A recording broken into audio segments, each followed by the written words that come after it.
At the cousin's birthday party, my sister gave out gift bags for everyone who mattered. My daughters had a sticky note that said, "Try harder next year." We didn't make a scene. We just left. The next morning, my sister opened her front door and screamed so loud the neighbor called the police.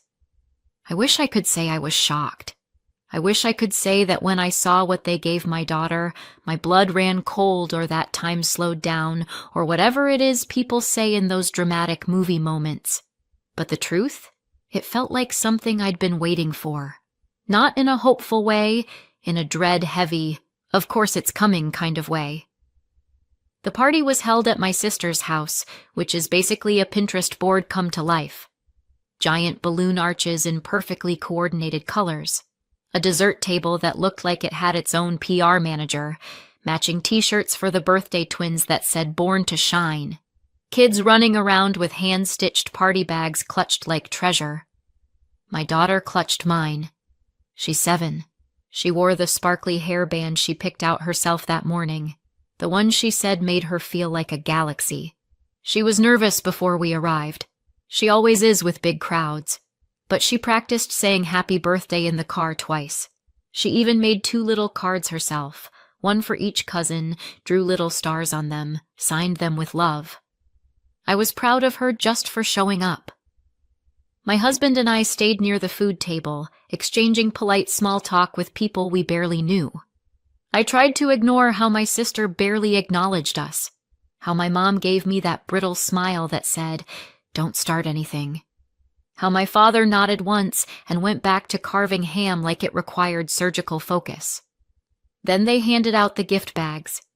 Each one had the child's name in glitter letters, stuffed animals, bubble wands, personalized water bottles, a tiny keychain with the first initial. One by one, the kids beamed and tore through them like it was Christmas morning. Then they handed one to my daughter. A plain white paper bag, no glitter, no name, just a single sticky note slapped crooked across the front. In my sister's handwriting, "Try harder next year." My daughter blinked at it like maybe she was reading it wrong, like maybe there was something inside that would explain the joke. She reached in. A broken crayon, a used eraser, a wrapped peppermint that looked like it had been rattling around in someone's purse. That was it. I saw her throat tighten. She glanced at me. I felt her small fingers inch toward mine, like she was bracing for something, like maybe she thought she had done something wrong. And then came the laughter from the adults. My sister laughed first. That high, sharp laugh she does when she wants everyone to know she's in charge of the joke. "She's been acting up lately," she said, waving it off like it was cute, interrupting, talking back, crying over tiny things. "This is just a little wake-up call." My mother chuckled. "Honestly, it's good for her. You coddle her too much." Even my dad grunted some half-laugh like it was all just awkward but harmless. The other kids laughed too. They didn't know why. Kids never really do, but they followed the lead. My daughter smiled, that tight, trembling smile that kids do when they're trying not to cry. My husband looked at me, not with shock, with something quieter, steadier. He crouched beside her, took the bag gently from her hands, and said, "You don't need this. Let's go get some real cake." We stood up. I didn't say a word. Neither did he. We took her hands and walked out of that house like we were walking out of a burning building. No one tried to stop us. No one called after us. Not even my sister. At home, my daughter sat on the couch and stared at the glitter stars on her birthday cards like they might rearrange themselves into a reason. She asked, "Was it because I didn't say thank you fast enough?" I said, "No, sweetheart. It was because some people forget how to be kind." She nodded, pressed the cards to her chest like they might guard her heart. She fell asleep on the couch, curled up under the soft throw blanket her dad gave her last Christmas, the one that says, "You are safe. You are strong. You are loved." I sat in the kitchen while my husband made tea. Neither of us said much. We didn't have to. This wasn't new, just final. After a while, he said, "I paused the payments. The rent, the grocery card, the electric fund, all of it." I nodded. I opened the drawer where we kept the important stuff, pulled out the folder I'd been adding to quietly over the years. Text messages, photos, a printout of the email where my sister asked if I could take care of her kids for a much-needed solo reset trip. The Venmo receipts, the one where I covered our parents' property tax, and they said, "We'll pay you back after the cruise." The folder was thick. I added one last thing, the sticky note. "Try harder next year." I slipped it into a clear sleeve, right on top. My husband watched me, didn't say a word, but when I looked at him, he nodded. Not like someone giving permission, like someone saying, "Finally, tomorrow morning, I drop something off." Quietly, no message, no confrontation, just truth. They wanted to teach my daughter a lesson. Fine. They were about to learn one too. It didn't start with my daughter. That's the part that really hurts. It should never have reached her. She should have been safe, protected, loved by her entire family, not just the one she was born into. But it did start long before her. It started with me. Growing up in my house meant learning how to perform, how to twist yourself into whatever version of a child got the least amount of criticism that day. It meant reading the room before you even learned to read a book. It meant silence was safer than honesty, and pretending to be happy was easier than explaining why you weren't. Emma was always the favorite. That was never said out loud, not directly, but it didn't have to be. It was in the tone of voice my parents used when they spoke to her, in the way they lit up at her stories, even when they were dull, in the way my accomplishments were acknowledged with a distracted, "That's good," while Emma's most minor wins were met with celebration, cake, and 50 family group texts. I remember once in 3rd grade, I came home clutching a certificate for perfect attendance. I had fought through colds and stomach aches just to earn that paper. I handed it to my mother with pride, and she barely glanced at it before saying, "Emma got Student of the Month." You know, that's a much bigger deal. When I brought home a B+ in math, a subject I had struggled with for months, my dad said your sister never brought home less than an A. When I got the lead in the school play, they didn't come. Emma had a volleyball game, a practice game, not even a tournament, but it was important to her. So they said they'd try to make the next one. They never did. Birthdays were the worst. My parties were always joint celebrations with Emma, even though our birthdays were nearly 2 months apart. My name was an afterthought on the cake. One year, they gave us one present to share. It was a pair of rollerblades Emma's size. I was always too much or not enough. Too quiet, too dramatic, too shy, too opinionated. I cried too easily. I asked too many questions. Talked back. I sulked. I didn't smile enough. I didn't smile the right way. There were no bruises, no yelling, just a constant low hum of not measuring up and then being told I was sensitive for noticing. When I was 15, I came home crying after a teacher accused me of cheating on a test. I hadn't. I was devastated. My mom's response was, "Well, you do keep to yourself a lot. Maybe you look suspicious. Next time, try to smile more and act normal." At 17, I finally got the courage to tell my parents I thought I might be depressed. My mom rolled her eyes and said, "That's the new trend, isn't it? Everyone thinks they're depressed. You're bored. Find a hobby." Emma told me I was being dramatic, then borrowed my phone charger and never gave it back. By the time I left for college, I was numb. I didn't expect them to come to move-in day, and they didn't disappoint. They mailed me a card a week late with $25 and a sticky note that said, "Don't blow it." I didn't blow it. I got through school, found therapy, learned how to name things. Emotional neglect, scapegoating, passive-aggressive control. I learned how to unlearn it. When I met my husband, I was still afraid of being too much. I apologized for crying during a movie. He just handed me a tissue and said, "That part hit hard, huh?" Like it was the most normal thing in the world. He was the first person who ever asked what I wanted for my birthday and actually got it right.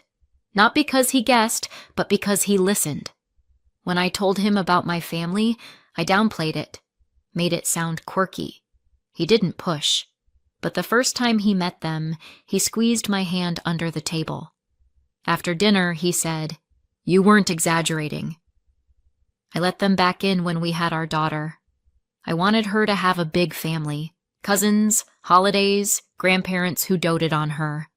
I wanted her to have what I didn't. It started slowly, my sister commenting on my daughter's clothes. "She dresses a little offbeat, doesn't she?" My mom insisting that my daughter should hug everyone even when she didn't want to. "Don't be rude, sweetie. Give Uncle Bill a proper hug." My dad making jokes about her being soft when she cried at loud noises. "Better toughen up if she wants to make it in this family." I tried to explain. I told them she had sensory processing challenges, that she needed support, not shame, that she was doing her best. They rolled their eyes. "You're overreacting. She's fine." Emma called me a snowplow parent, said I was raising a future doormat. And when I set boundaries, I became the problem, the difficult one, the dramatic one. Every time I stood up for my daughter, it was met with the same tactics they used on me. Minimization, mockery, cold silence. Sometimes they even pitied me, which was worse. "She just wants to feel important," my mother whispered once to Emma, not realizing I was within earshot.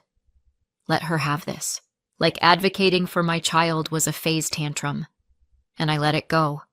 I let it go more times than I can count because I kept hoping it would get better, that they would come around, that maybe this time they would see her, really see her. But they didn't. They saw themselves, their need to feel superior, their desire to maintain the hierarchy that kept them comfortable. My daughter was just the next in line for the same treatment they gave me.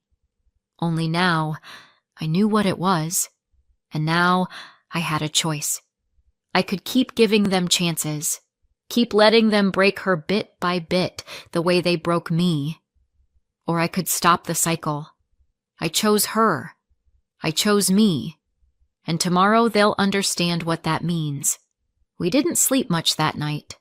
My daughter eventually drifted off, her fingers still curled around the birthday card she'd made for her cousins. I stayed up on the couch, watching the cursor blink on my screen like it was daring me to finish what I'd started.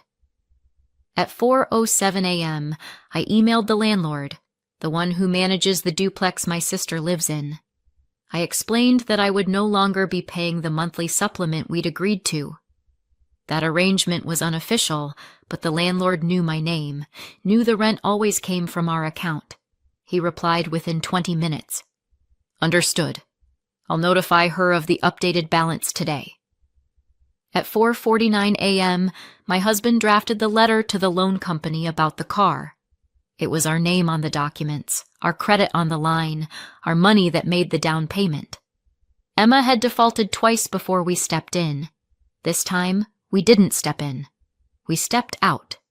At 6:02 a.m., we printed everything. Texts, emails, screenshots of group messages where my daughter was called difficult, where Emma wrote, "She's going to be just like her mom, oversensitive and exhausting."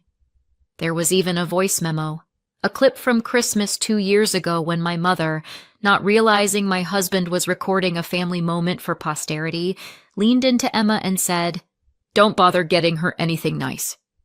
She never appreciates it anyway." They were talking about me.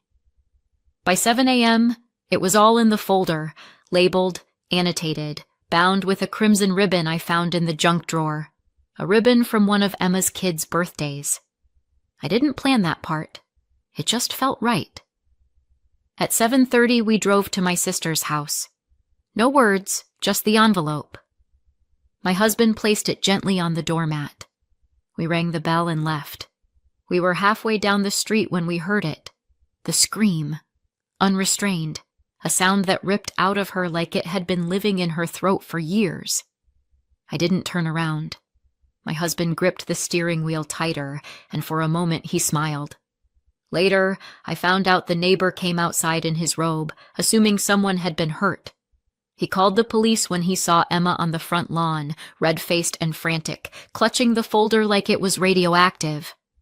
When the officers arrived, she tried to tell them it was harassment, that her crazy sister was trying to destroy her life.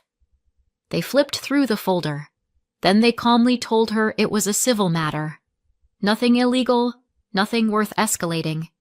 This is the truth. By noon, my phone had exploded. 38 messages from my sister.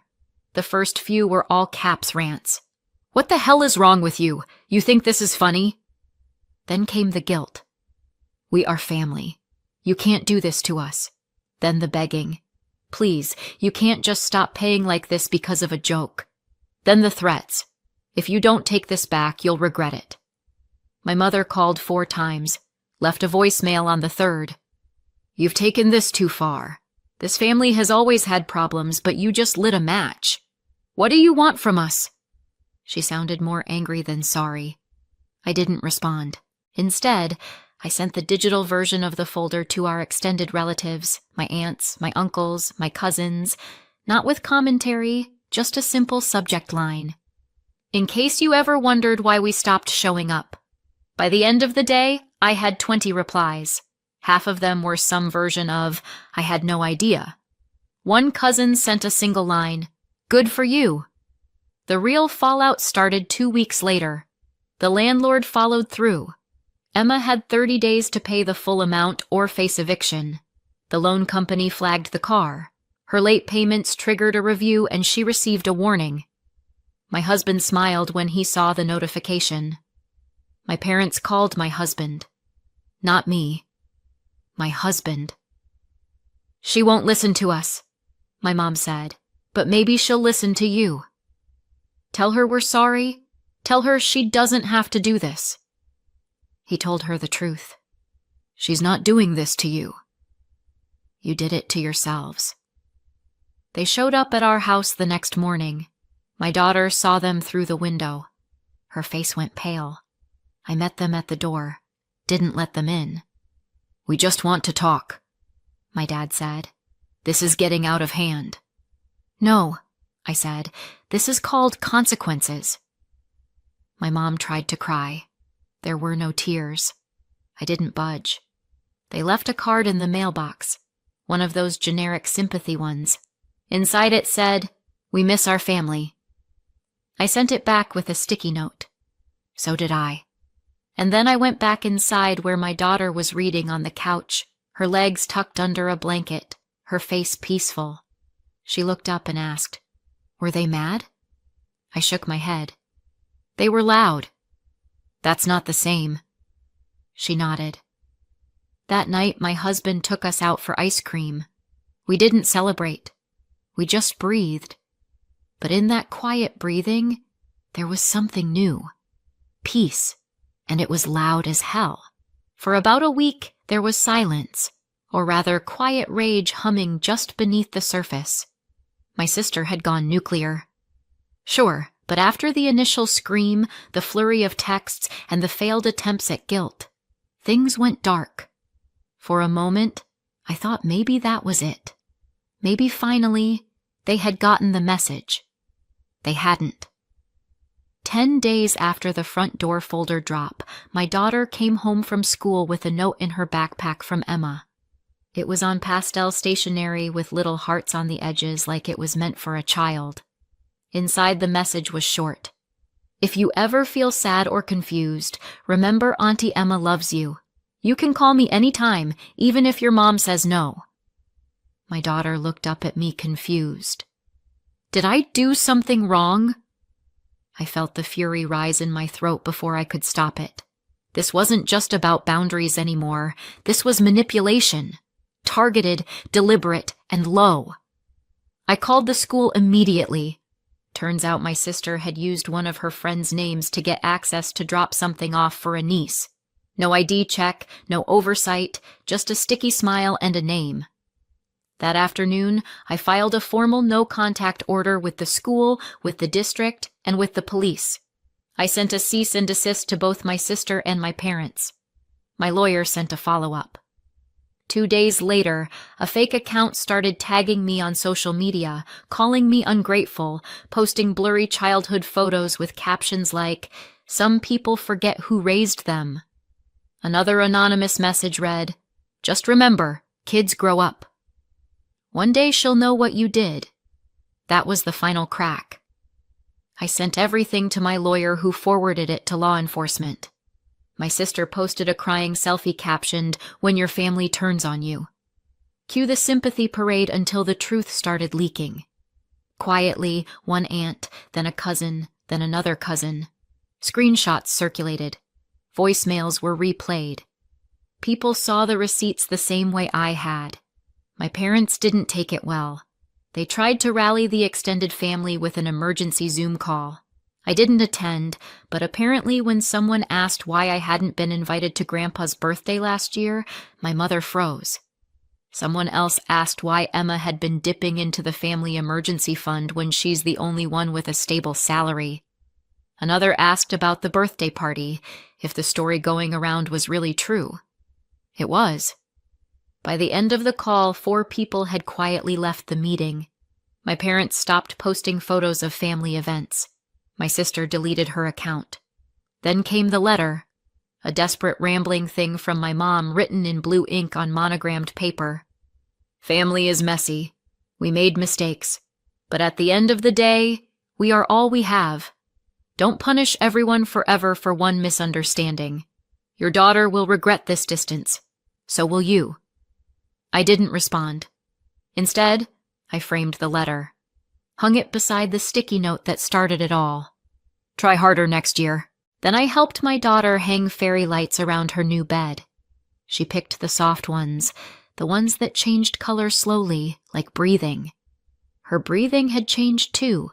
Easier now, softer, not tight and guarded like before. She made new friends. 2 girls from art class, sweet, curious, gentle souls who didn't laugh when she needed to cover her ears or take breaks. She started sleeping through the night. One morning, she told me, "My heart doesn't feel like it's buzzing anymore." I hugged her so tightly she squeaked. And then one last thing happened. At the end of the school year, her class hosted a family day. Students could invite one adult to sit with them, eat cookies, and see their art projects. She chose me, of course. Her project was a painting, abstract, all swirling galaxies and soft pink comets. In the corner, she had written in black paint, "Safe is better than big." On the drive home, I asked if she wanted to stop for ice cream. She said yes, then paused. "Mom." "Yeah, baby." "You did the right thing. Even if they call you mean, even if they never talk to us again, you did the right thing." I blinked hard against the lump in my throat. "Thanks, sweetheart. That means everything." She leaned back in her seat, smiling. Later that night, I checked my email one last time before bed. There was one new message from Emma. No subject line, no salutation, just 6 words. "Are you happy now?" "You won." I didn't respond. I didn't need to. But she was wrong. I didn't win. I walked away, and for the first time in my life, I didn't look back. Maybe I went too far. Maybe I didn't go far enough. Sometimes I still wonder if I should have said more at that party, or if leaving in silence was the loudest thing I could have done. I wonder what my daughter will remember years from now, and what she won't have to unlearn because I stopped it in time. But now I want to ask you, if it were your child, would you have done the same? Would you have walked away, fought back harder, let it go? Tell me in the comments, what would you have done? Did I do the right thing, or did I cross a line? And if you want more stories like this, raw, emotional, and honest, hit subscribe.